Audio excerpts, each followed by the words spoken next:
When Suzuki released the TL1000S in 1997, it is fair to say it wasn't expecting the reaction it received.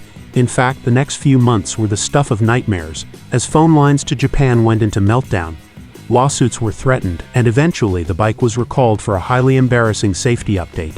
It's fair to say the TL1000S was a complete disaster for Suzuki, but were we all being a bit dramatic?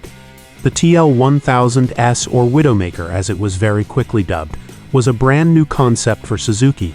Seeing the popularity of models such as the Monster and with V-twins, the 1990s must have engine thanks to Ducati's WSB domination. Suzuki decided to build their own version of a sporty naked V-twin. The problem was they went overboard and didn't bother listening to the firm's European testers. The result was an impressively punchy V-twin sportster with over-sharp steering geometry, radical rear suspension that couldn't keep pace, and as a consequence a reputation as a tank slapper. Although quickly recalled and remedied via a steering damper and engine tweak, the damage was done.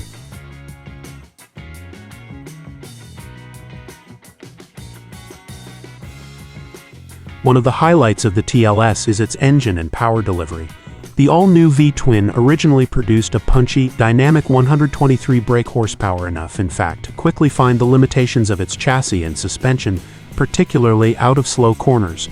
The resulting backlash prompted Suzuki to restrict second year-on bikes to a more modest 110 brake horsepower by retarding the ignition in the bottom three gears. But the damage was already done.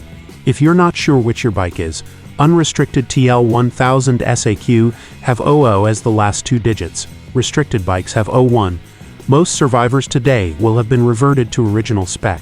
At the heart of the TL1000S was a brand new water-cooled DOHC 90-degree V twin motor displacing 996 cc and originally pumping out a claimed 123 brake horsepower. Although original bikes were flawed, the motor is still considered something of a gem, and apart from the similarly flawed TL1000R, went on to be used in the SV1000 and V-Strom 1000s, as well as the Cagiva Raptor and Bimota SB8.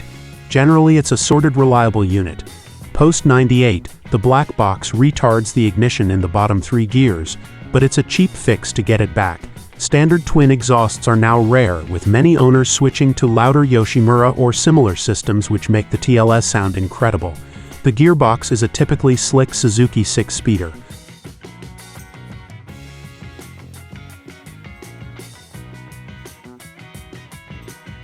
At the end of the day, the TLS is a punchy, performance leader bike that tends to get ridden hard, so economy was never going to be its forte. Even so, we've still heard of bikes with consumption dropping down to the low 30s, which is fairly extreme. In more general use, expect MPGs in the low to mid 40s, which from its reasonable 17-liter tank, should return a usable range of around 150 miles. Developed in Japan, the TL1000S employed some radical new technology, including a controversial rotary rear damper.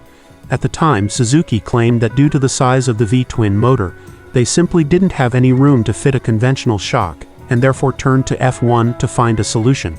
Very quickly, Suzuki discovered that what works very well on a car doesn't necessarily work on a bike.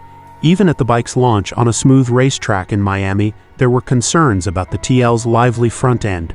The combination of a V-twin's instant punch and very sporty geometry, not to mention that damper, made the TL shake its head. As soon as the first TLs landed in the UK, the motoring press was filled with horror stories about the bike's handling. You couldn't read anything about the TL without the words tank slapper and widowmaker in them. And after several serious accidents, Suzuki recalled the bike to have a steering damper fitted. Over time, many owners went so far as to replace the rear unit completely. All that said, most examples today have benefited from carefully set up suspension so much that, although still lively, there's little to genuinely fear today.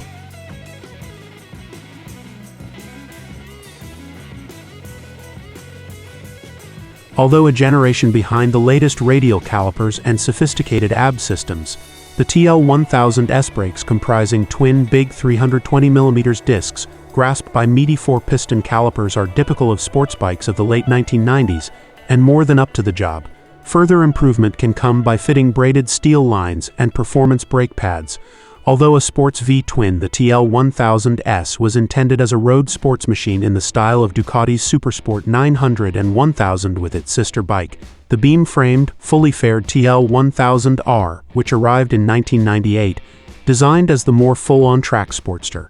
Accordingly, the TLS has a slightly more relaxed, upright, and comfortable riding position that's more suited to the road. Make no mistake, that doesn't mean the TLS is an all-day comfy tourer, but it's certainly not bad and more than capable of gobbling up a tank of fuel at one reasonably comfortable sitting. Apart from that, however, it is a little basic. Build quality isn't brilliant. Being prone to rust in some areas, the fairing strut are crude and are another telltale sign of its rushed development, and there's no pillion grab rail.